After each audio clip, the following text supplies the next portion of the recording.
நடுத்தர குடும்பத்தில் பிறந்தவர்களுக்குத்தான் தெரியும் வாழ்க்கை எவ்வளவு கொடுமையானது என்று. அடிப்படை தேவைகளிலிருந்து ஆரம்பிக்கிறது அவதிகள். ஒரு நல்ல உணவு, ஒரு நல்ல உடை, படுக்கிறதுக்கு ஒரு நல்ல வீடு, கழிவறை, தண்ணி வசதியோடு கொண்ட ஒரு வீடு, போக்குவரத்துக்கு ஒரு இருசக்கர வாகனம், நமக்குன்னு ஒரு 2 சென்ட் இடம், ஒரு 2 கிராம் நகை,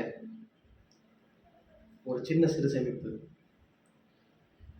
இதெல்லாம் பூர்த்தி பண்றதுக்குள்ள குடும்பத்தில் நடக்கக்கூடிய மிகப்பெரிய பிரச்சனை, நம்மை சுற்றி இருக்கக்கூடிய பகுதியில் நடக்கக்கூடிய பிரச்சனை, இதெல்லாம் மீண்டு வர்றது அவ்வளோ ஒரு வழி நிறைந்த ஒரு சவாலான ஒரு வாழ்க்கை முறை.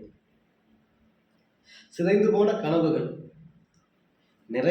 நிறைவேறாத ஆசைகள் உதிர்ந்து கொண்டே வருகிறது.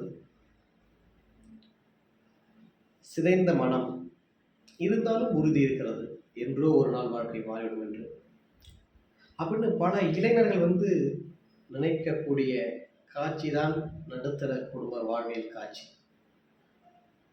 எத்தனை இன்னல்கள், சாதா இன்னல்லாம் கிடையாது. அதை அவ்வளோ எளிதில் சொல்லிவிடலாம் முடியாது. இது ஒரு கஷ்டமா அப்படின்னு நினைக்கக்கூடியதெல்லாம் மிக கஷ்டமா இருக்குது. ஏன்னா சிலருக்கு எளிமையாக கிடைக்கிறது, பலருக்கு வாழ்நாள் கனவா இருக்கிறது.